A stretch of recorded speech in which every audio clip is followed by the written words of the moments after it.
아멘. 우리 하나님 말씀 마태복음 20장 28절의 말씀을 함께 보겠습니다. 마태복음 20장 28절의 말씀입니다. 여러분 찾으신 줄 알아? 우리 한 목소리로 20장 28절 말씀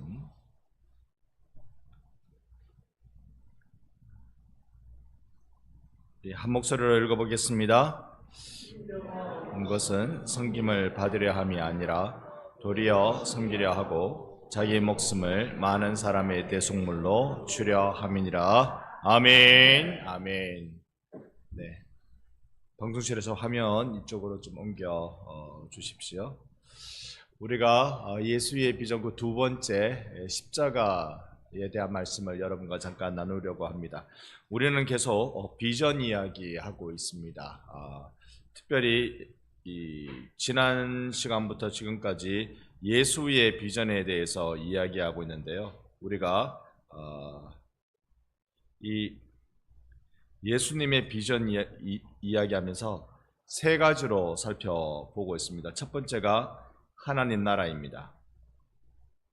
하나님 나라를 살펴볼 때 우리의 삶의 구석구석 모든 영역이 하나님 나라, 곧 예수가 주인이 되는 나라가 되어야 된다. 이게 예수님 가지고 계신 비전이에요. 예수님이 이 땅에 하나님 나라 선포하실 때 내 삶의 그 어떤 영역도 예수가 주가 되지 않는 영역이 있으면 안 된다라는 겁니다.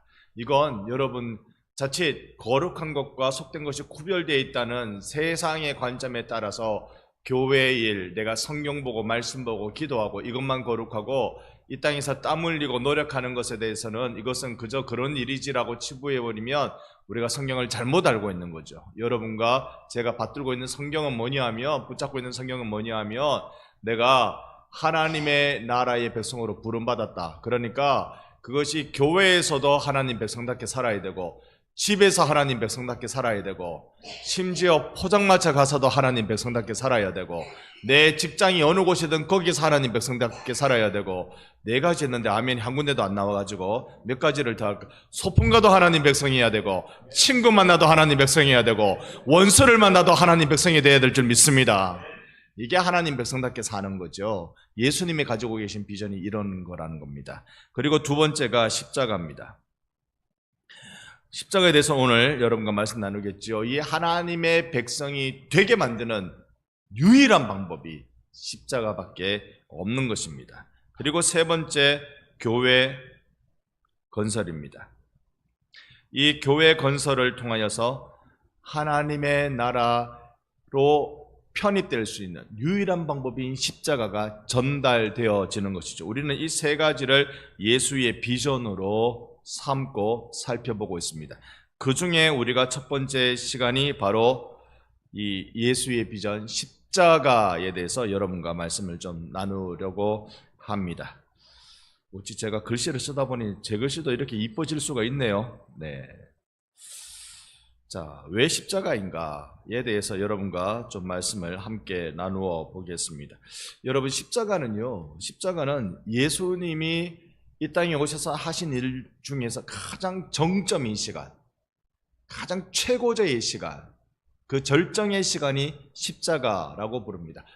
여러분께 여쭙습니다. 인생을 한참 뜨겁게 살아내셨던 여러분, 인생이 10대, 20대, 30대, 40대, 50대, 60대, 70대, 요즘은 80대까지 언제가 가장 인생에, 물론 지금 이 순간이 내 인생의 최고조, 최고봉입니다만, 그렇습니다만, 인생을 객관적으로 놓고 보면 언제가 제일 정점의 시간, 제일 뜨겁게 사는 시간,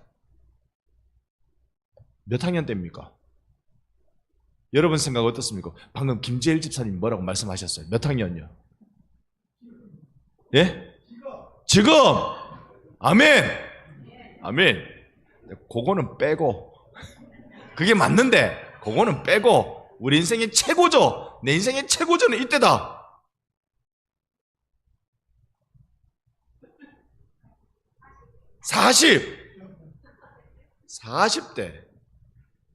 40대가 내 인생의 최고조다. 자, 목회하시는 분들과 이야기를 해보면 은퇴하신 목사님들을 만나고 그 다음에 또 저보다 연배가 많으신 목사님을 만나고 이렇게 해서 얘기 나누면요, 목회에 있어서는 50대가 절정이다, 그렇게 얘기들을 하십니다. 각자 다 생각들이 다 다르겠는데 예수님은 33년만 살다 가셨으니까 당신의 최고조는 언제였을까? 그게 골고다 언덕에서 십자가에서 죽으실 때가 최고조였다고요. 최고조. 이건 제가 제가 추측해서 드린 말씀이 아니라 존 스토트 목사님이 그렇게 얘기했어요. 예수님 하신 일이 엄청나게 많지만 요한복음의 표현을 빌리면 예수님 하신 말씀을 쌓으면 하늘 또 그 창고가 다 되지 못할 정도로 다 쌓아질 일이 많지만 하신 일 중에 그 어떤 일보다도, 그 어떤 모든 일의 합보다도 더 위대한 일이 뭐냐면 예수의 십자가 사건이다. 십자가 사건이다. 그래서 이 십자가의 사건이 왜 중요하냐면요, 이것이 하나님 나라의 방법이기 때문에 그렇습니다. 즉, 아이고 고생하셨네, 우리 예수님 힘드셨네, 얼마나 아프셨을까, 의 이야기가 아니라 그걸 넘어서는 십자가라는 방법만이 바로 하나님 나라의 방법입니다. 하나님 나라는 어떻게 이루어지는가? 십자가 방법으로 이루어지는 거예요. 제자들은 그렇게 말합니다. 메시아로서 승리하셔야 될 거 아닙니까? 이기셔야죠. 로마를 이기고 유대 종교 지도자들을 이기고 예수님 이겨야죠. 승리하십시오. 승리하십시오 라고 얘기할 때 예수님이, 아니 나 실패할 건데, 나 승리 안 하고 나 실패할 건데, 무슨 말씀이세요? 나 십자가에서 죽을 건데, 상대방을 이겨내고 상대방을 밟고 묵살시키고 그래가지고 위대한 승리를 얻으시라니까, 아니 나 십자가에서 죽을 건데. 이게 예수님이 하나님 나라 이루시기 위해서 가져오신 방법이란 말입니다. 조금 더 우리가 한번 들여다보죠. 그러면 이 십자가의 의미가 무엇인가? 십자가의 의미를 우리는 대속의 죽음이란 주제로 한번 살펴보겠습니다. 그래서 십자가는 인류를 대신해서 죽으신 예수님의 대속의 사건입니다. 대속이 대신 속한다라는 말이에요. 대신 속한다. 여러분 옆에 앉아 계신 분을 돈으로 환산을 한다면 얼마짜리 정도 되시겠습니까? 군대에서 사람 생명이 중요하잖아요. 그죠? 그러면 군인 한 사람이 비쌉니까? 탱크 한 대가 비쌉니까? 군대에서 판단할 때 병장 한 명이 더 귀합니까? 병장이 몰고 다니는 탱크가 더 귀합니까? 제가 드리는 질문이 제가 어렵게 설명을 드리고 있습니까? 자, 다시 한번요. 탱크를 운전하는 상사가 더 비쌉니까? 상사가 운전하고 있는 탱크가 더 비쌉니까? 군대의 개념으로서는. 탱크가 비싸죠. 비싸도 억수로 더 비쌉니다. 억수로 더. 사람을 군대에서는요, 다 계량화 하잖아요. 그래서 사람의 가치를 딱 매깁니다. 군인의 가치는. 그렇게 매깁니다. 장교냐, 또 장성이냐, 군인의 가치를 이렇게 매깁니다. 그러다가 무기의 값도 매깁니다. 그러니까 누구를 보호해야 되느냐, 무엇을 보호해야 되느냐, 그 값에 따라서 결정을 하죠. 자, 대속이라는 말은 상대방을 값주고 산다라는 의미입니다. 여러분 옆에 분 잔잔히 한번 보십시오. 그리고 여러분 눈으로 익히십시오. 이분은 얼마짜리일까? 물어보지 마시고 여러분 한번 옆에 눈으로 앞뒤로 쫙 보면서 얼마짜리일까? 자, 건너편에 있는 분도 한번 보세요. 쭉 건너편에 얼마짜리일까? 여러분께 정확하게 말씀드립니다. 여러분께 정확하게 여쭙습니다. 내가 본 사람 중에 10억이랑 바꿀 수 있는 사람이 있다. 10억. 10원 말고 10억 원이랑 바꿀 사람, 아니, 질문은 뭐라 했죠? 10억을 주고도 바꾸고 싶은 사람이 있다. 아니, 표현이 이상하다. 10억을 줘도 안 바꾼다. 10억 원을 줘도 안 바꾼다. 여러분들이 그러니까 로또 한 방에 그냥 꺼지는 거예요, 우리가. 슉 꺼지는 거예요. 대속이란 그런 겁니다. 노예를 사러 갑니다. 고대 사회는 노예를 한 사람, 두 사람이라고 헤아리지 않고 고대 사회의 그 거래장 명부를 보면요, 한 마리, 두 마리 이렇게 지칭을 했어요. 그러니까 노예를 사러 갑니다. 우리는 그 한 명이라고 합시다. 도저히 우리는 아무리 노예라도 한 마리라고 할 수는 없어요. 한 명을 사러 갑니다. 주인한테 묻습니다. 이 노예 값이 얼마요? 얼마입니다. 노예 값을 얘기할 때는 뭐 일을 잘하게 생겼다든지 성실하다든지 이 기본적인 평가서에 기초합니다. 그러나 도망간 기록이 있으면 확 떨어집니다. 도망간 기록이 있으면 값이 떨어져요. 이게 어느 정도냐면 차가 침수된 기록이 있으면 값 떨어지듯이 그렇게 도망 흔적이 있으면 확 떨어집니다. 그 값이 얼마요? 얼마입니다. 그래서 쌩쌩한 놈을 데려다가 이 값은 한 3천만 원은 됩니다. 이렇게 얘기하는데, 그러면 그 사러 온 사람이 예소 3천만 원 하고 노예를 데려갑니다. 이것이 대속입니다. 대속은 그 사람의 값을 지불해서 데려갑니다. 대속에서 자유를 얻었단 말할 때는 3천만 원 주고 노예를 사서 너는 이제부터 노예가 아니고 자유인이야 라고 선언해 주는 것이 대속이 주는 자유입니다. 예수께서 우리 가운데 오셔서 우리를 대속한 유일한 방법이 십자가였어요. 그러니까 이 대속의 방법으로 죄 용서함 받은 나는 값어치가 얼마쯤 될 것 같습니까? 여러분, 제가 값어치가 어느 정도 되겠습니까? 10억? 10억에 목숨 내놓을래? 그러면 고민되는데. 자, 우리의 예수를 믿는 우리의 값어치는, 여러분, 값어치라는 말은 얼마의 값을 주고 샀느냐에 따라 값어치가 결정나잖아요. 얼마짜리입니까? 우리가 예수짜리입니다. 예수짜리. 우리의 값어치가요, 예수짜리 값어치라고요. 예수의 생명값이 여러분의 값이라고요. 이 정도면 아멘 나올 만한데, 예수의 생명값이 내 값어치니 여러분, 대속의 은혜가 얼마나 큽니까? 딴 사람은 나를 보고 너는 얼마짜리, 너는 얼마짜리, 너는 성공한 인생, 너는 실패한 인생, 너는 요만큼의 인생, 너는 저만큼의 인생 이야기하는데, 예수 십자가로 하나님이 딱 눈 비비시고 우리를 보실 때 딱 너의 값은 내 아들 값이야. 너의 값어치는 내 아들 값어치야. 우리가 예수님을 독생자라고 부릅니다. 그죠? 독생자. 요한복음에 나타나는 그 독생자라는 말은 독자라는 말과 좀 더 다른 의미입니다. 그게 종류가 다른 아들이라고 되어 있어요. 종류가 다른 아들.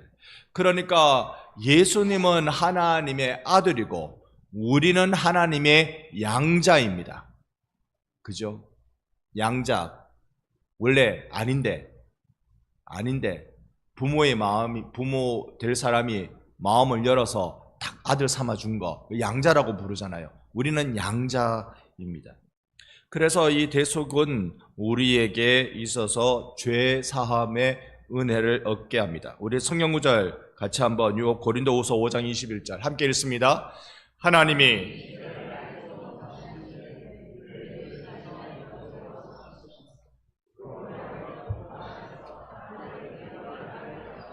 아멘, 아멘. 아무리 선행을 많이 해야 구원받는다고 우겨도 성경은 그리 얘기 안 해요. 성경은요, 우리를 대신해서 죄를 삼은 것, 그러니까 죄의 삭슨, 사망, 죽음을 삼은 것이 아들 예수시란 말입니다. 아들 예수 그분을 하나님이 죄로 삼으셔서 우리 안에는요 하나님의 의가 나타나도록 해 주셨다. 라고 말씀해 주고 있습니다. 그래서 대속과 죄를 속함 곧 속죄의 은혜를 우리는 받아 누릴 수 있었습니다. 이것은 예수님의 십자가는 단순히 모범이 아닙니다. 너희들 이렇게 살아야 돼, 너희들 이렇게 자기 희생적으로 살아야 돼 라는 단순한 모범이 아니고 이것은 구원의 사건이었다라는 걸 말씀드립니다. 그 다음에 십자가의 의미 두 번째로 살펴보면 십자가에서 하나님의 사랑과 공의가 만나는 것입니다. 자, 이제 이렇게 얘기하면 오늘 점심을 맛있게 드셨기 때문에 사랑과 공의를 우리 좀 얘기를 해봅시다. 자녀를 키우는데 여러분 자녀 사랑하시죠? 아닙니까? 사랑하시죠? 자녀를 사랑할 때 주의해야 될 게 뭡니까? 자녀를 사랑하며 키울 때 주의해야 될 것. 오늘날에 조금 약해져 있는 게 뭐냐면 많이도 오냐오냐로 사랑한다는 말입니다. 많이도 오냐오냐로 사랑합니다. 대구의 어느 권사님이 후회를 하더래요. 내가 자식들 잘못 키웠다. 잘못 키웠다. 왜냐? 그놈들 어릴 때부터 교회 안에 가둬 놔야 되는데 그거를 못 해가지고 지금 나이 40, 50 됐는데 걔네들이 교회를 안 나온다. 여러분 권사님 입장에서 얼마나 속이 타겠어요. 교회 안 나오면 구원을 어떻게 담보한단 말입니까? 구원을 어떻게 담보해요? 그러니까 속이 상하는 거예요. 내가 잘못 키웠다. 우리가 자녀를 키울 때 사랑하고 아끼고 많이 퍼부어 줍니다. 많이 퍼부어 주는 게 그게 정상이에요. 그거 하나도 잘못된 것 아닙니다. 다만 성경의 표현, 성경이 교회에 있어야 될 것을 표현할 때는 질서라고 했고요. 그래서 이런 질서, 품위 이런 것들이 있어야 자녀를 바르게 키웁니다. 그걸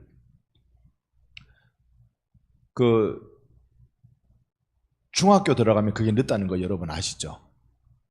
중학교 들어가면 부모님 말을 고분고분하게 듣습니까?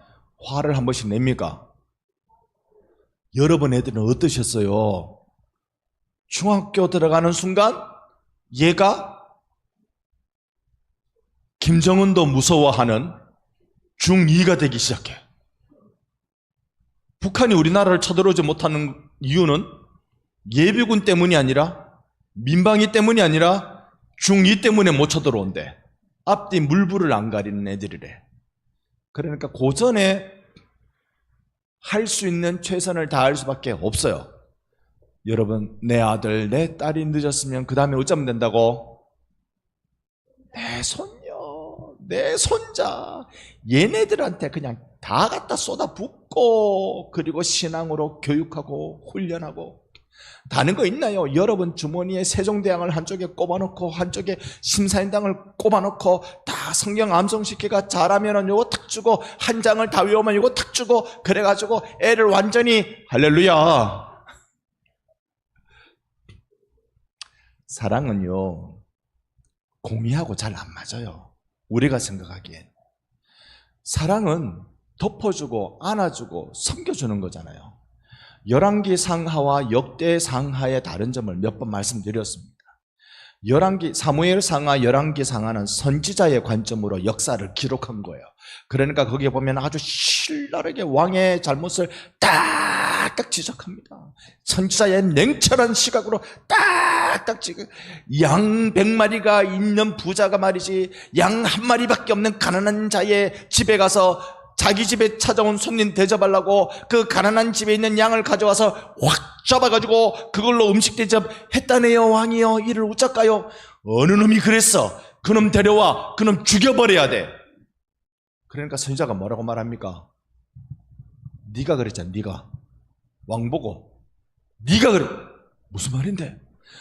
네가 밧세바를 범했잖아. 네 부하 장수의 하나밖에 없는 아내를 네가 범했잖아. 이 죽일 놈아.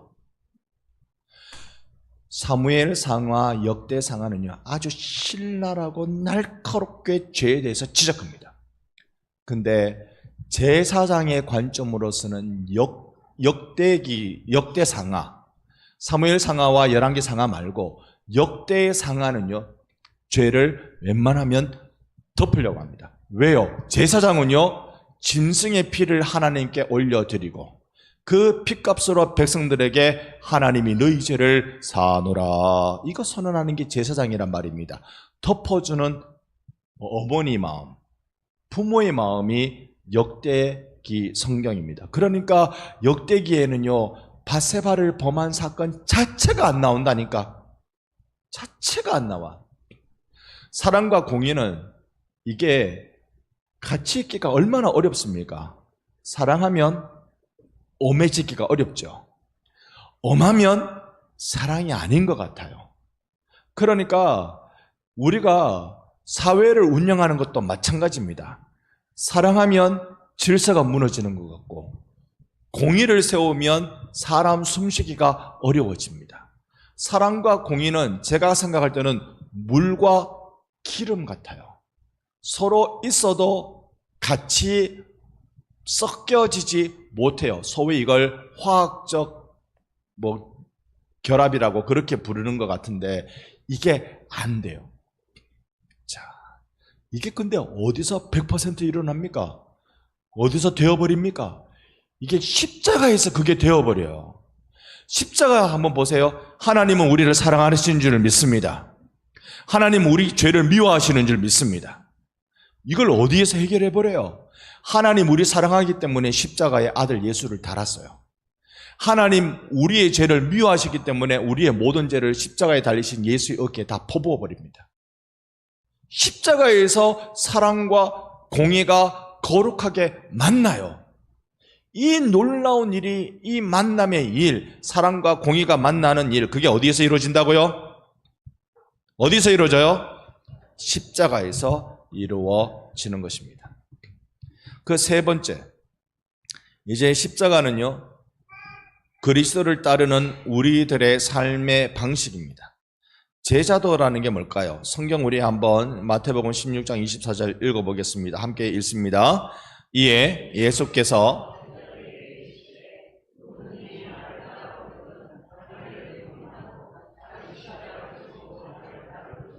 아멘. 그래서 우리의 삶의 방식은 십자가입니다. 제자로서 살아가는 길, 제자도의 길이 십자가입니다. 십자가는 어떻게 사느냐? 자기를 부인하는 겁니다. 자기를 부인하는 건 나라는 존재를 내세우지 않으려고 노력하는 것이겠죠. 왜요? 나의 나됨은요, 오로지 주의 은혜 외에는 없기 때문에 그래요. 여러분, 나는요, 가만히 놔두면 알아서 죄를 열심히 잘 지을 자신이 있다. 가만히 놔두면 난 알아서 죄 짓는 인생이다. 오늘 목사님이 당최 무슨 말씀 하시는지 모르겠다. 여러분, 사람은 기가 막힙니다. 놔두면 알아서 죽을 짓 망할 짓 알아서 희한하게 그것만 골라 합니다. 놀랍죠? 놀랍습니다. 그러니까 자기 부인, 나는 안 됩니다. 나는 안 됩니다. 이게 제자도에서 요구되는 중요한 주님을 따르는 삶의 방식, 십자가를 따르는 삶의 방식이라는 겁니다. 그러니 여러분 부디 부탁합니다. 옆에 분께 인사하십시다. 우리는 자꾸 죽읍시다. 우리는 자꾸 죽읍시다. 자꾸 죽읍시다. 자꾸. 이거 안 죽으려고 그러면 예수 믿는데 쓰레기 냄새가 납니다.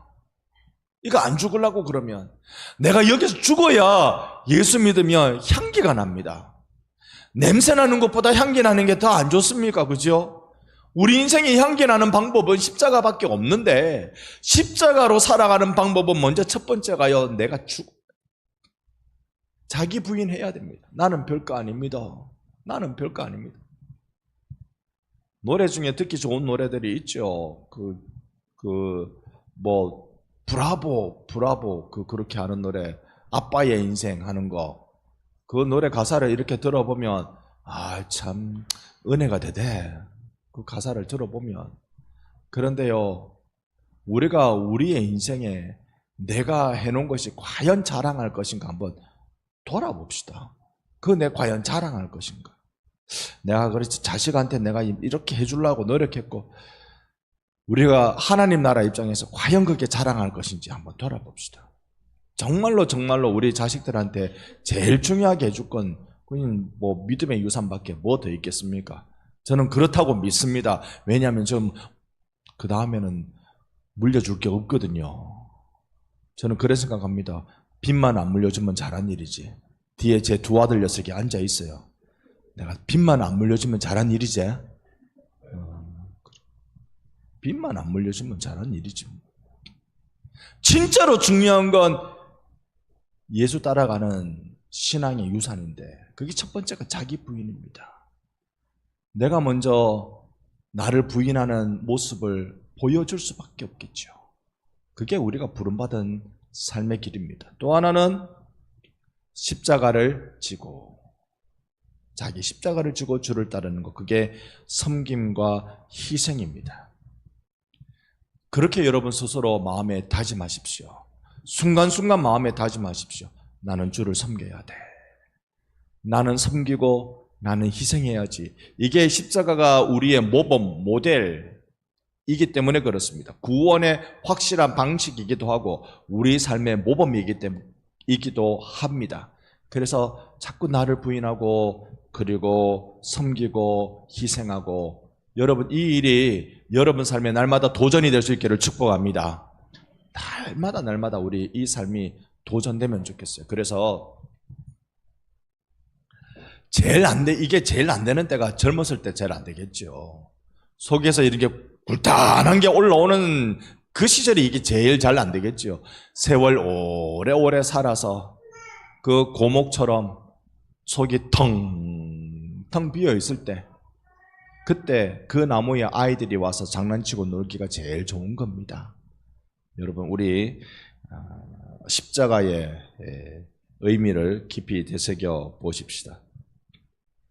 그래서 십자가는 참으로 역설적인 승리가 됩니다. 왜냐하면 사람의 눈으로 보면 십자가는 패배입니다. 로마 제국에 의해 예수는 목숨을 내놔야 되는 실패자잖아요.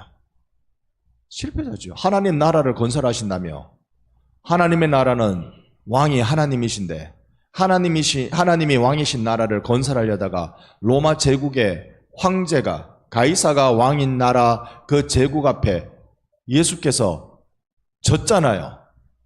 그래서 십자가에서 죽으셨잖아요. 그러니까 실패예요. 그런데 실제적으로는 예수의 십자가가 이 세상의 죄를 해결하고 원수 마귀를 깨뜨리고 승리하신 십자가 되신 것입니다. 여러분, 그래서요, 이 십자가는 부활의 확증이 되는 것입니다. 여러분과 제가 십자가로 살아가는 인생을, 십자가로 내 인생이 승리하는 그 경험이 차곡차곡 쌓일 수 있기를 바랍니다. 안 되는 거 많지요? 해보니까 안 되더라.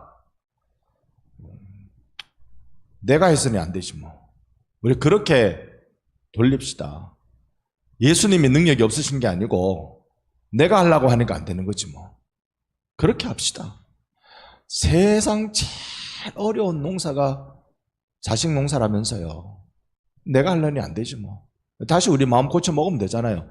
하나님이 하시도록 하자. 나는 죽고 예수로 살면 다시 기적이 일어난다. 아멘. 다시 기적이 일어난다. 나는 죽고 예수로 살자. 성경 같이 한번 읽어보겠습니다. 그러나 내게는 우리 주 예수 그리스도의 십자가 외에 결코 자랑할 것이 없으니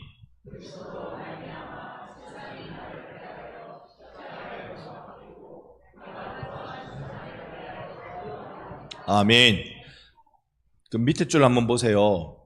그리스도 때문에 세상이 나를 대하여 십자가에 못 박히고, 그러니까 세상하고 나하고 빠이빠이 작별식입니다. 나는 세상과 관계없이 산다. 이거는 또 좀 어렵습니다. 그죠? 좀 어렵습니다. 우리 세상하고 관계가 있지요? 관계가 있습니다. 차에 기름 떨어지면 세상이 운영하는 주유소에 가서 기름 넣어야 됩니다. 세상과 우리는 관계가 있습니다. 떨어질 수가 없어요. 이거는 어떤 의미일까요? 배는 물에 푹 빠지면 됩니까? 안 됩니까? 배는 물 없이 됩니까? 안 됩니까? 딱 요겁니다. 딱 요겁니다. 배는 물 한가운데 있어야 돼요. 바다든 강이든 한가운데 있습니다. 그런데 배 안에 물이 들어오면 그건 안 돼요. 세상과 우리의 관계는 이렇다고요. 우리가 세상이 없으면 안 돼요. 세상이 없으면 우리도 빨리 천국 가야지. 세상이 없으면 안 돼요. 그런데 세상에 빠지면 안 돼요. 그걸 어떻게 하느냐? 내게는 우리 주 예수 그리스도의 십자가 외에 결코 자랑할 것이 없으니, 십자가 자랑하면서 그렇게 살 수 있다고요. 구별된 삶은요, 십자가 자랑하면서 살아가는 겁니다. 십자가 자랑하면 세상 사람들이 나를 실패한 인생으로 봐요. 나를 사람같이 안 볼 수도 있어요. 그런데요, 분명한 건 예수 위에 십자가 자랑하며 살면, 그러면 예수의 향기가 나기 시작하는 겁니다. 그래서 방금 화성이가 아멘 한 것 같은데, 은혜는 화성이 혼자 다 받는다. 화성이 혼자 다 받는다. 저럴 때부터 예배에 데려오는 거, 어릴 때부터 하나님 만나는 거, 아니 조그만 아이가 하나님을 만나는지 아닌지는 모르지만 예배의 상황 속에 머무는 거 얼마나 귀하겠어요. 저도 어릴 적부터 교회 다녔습니다. 모태신앙이라고 불러요. 어머니 뱃속에서부터 다녔는지 제가 기억은 안 납니다만은 그렇대요. 세상에서 제일 못한다고 하는 게 모태신앙이라는데, 저는요 어릴 적부터 제 머릿속에 하나님이 없는 세상은 잘 이해가 안 됐어요.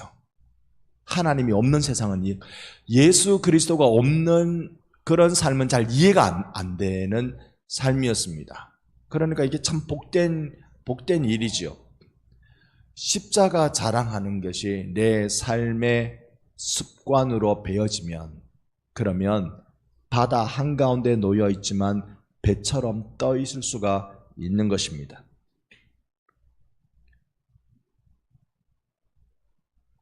그래서 우리에게 꼭 기억하고 싶은 것이 있습니다. 십자가를 통해서만 영광에 도달할 수 있다. 내 삶의 가장 정점, 절정, 내 삶의 최고봉, 그것은 나에 따라 달라지는 것이 아니라 내가 십자가를 통과하느냐에 따라 달려져 있는 것입니다. 여러분이 예수의 십자가에 확 붙들려 있기를 축복합니다. 그렇게 우리 살아가야 할 것입니다. 그래서 십자가 없는 영광은 있다 없다? 없다. 십자가 없는 영광은 없다. No cross, no crown이라는 표현처럼 십자가 없이 왕관이 있을 수가 없습니다. 여러분 십자가로 사십시오. 고생이라는 표현을 드릴 수도 있겠습니다만 십자가로 사십시오. 그러면 여러분의 인생을 하나님이 하늘의 별처럼 빛나게 해 주십니다. 고난이 영광으로 바뀝니다. 내 고생, 어차피 세상 살아보니 고생이던데, 불교에서도 세상사를 고회, 고통의 바다라고 부르던데, 사람이 살아보니까 인생이 고생이라는 거 다 경험하던데, 그 고생이 고생으로 끝나지 않고 고난이 되어서 영광으로 바뀌어지는 것은 십자가로 그 고생을 맞이하는 것. 똑같이 가난해도 어떤 사람은 그 가난을 이기기 위해서 세상과 짝하고, 어떤 사람은 그 가난을 예수님과 함께 보내고 이겨내고, 여러분 정말로 여러분의 인생이 반짝반짝 빛나는 영광의 인생으로 바뀌어지기를 소망합니다. 그게 십자가로 맞이할 때입니다. 그래서 사랑과 섬김, 이 제자도의 삶을 여러분 잊지 마시고 그 삶으로 여러분을 초대합니다. 예수께서 가지고 계셨던 비전, 하나님의 나라, 하나님 나라 건설을 십자가라는 방법을 통해서 하는 것.